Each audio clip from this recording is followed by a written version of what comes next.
হুজুর জান্নাতের ভেতরে আবার শপিং মল থাকবে কেমনে? প্রশ্ন আসতে পারে না? সহিহ মুসলিমের বর্ণনা, ইন্না ফিল জান্নাতি লাসুকান, জান্নাতের ভেতরে বিশাল এক শপিং মল থাকবে।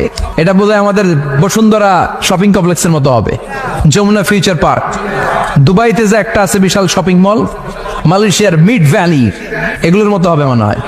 কত বিশাল যে শপিং মল হবে। সহিহ মুসলিমের বর্ণনা, প্রতি শুক্রবারে সব জায়গা থেকে বন বন করে মৌমাছির মতো জান্নাতীরা ওই শপিং মলে শপিং করতে আসবে। ইচ্ছে মতো দেদারসে পোশাক কিনবে, ইচ্ছে মতো শপিং করবে, টাকা দেয়া লাগবে না, ক্রেডিট কার্ড লাগবে না। সুবহানাল্লাহ পড়েন। ইচ্ছে মতো শপিং করবেন।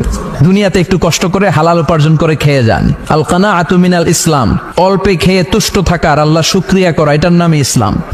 অল্প খাও, অল্প পড়ো, অল্প জমাও, অল্পের ভেতরে বরকত ঢুকাই দিছে কে? অনেকে দেখবেন অনেক খাই খাই নাই নাই করে, এটা যাদের স্বভাব তাদের কখনো বরকত হয় না। অল্প খাবেন, অল্প পড়বেন, আর হালালের সাথে সম্পর্ক করবেন। আল্লাহুম্মা কফিনি বিহালালিকা আন হারামিক ওয়া আগনিনি বিফাদলিকা আম্মান সিওয়াক। বিষ্ণুনবী দোয়া করতেন, আল্লাহ হালালকে আমার জন্য যথেষ্ট করেন, হারাম থেকে আমারে বাঁচিয়ে রাখেন। পড়েন আমিন।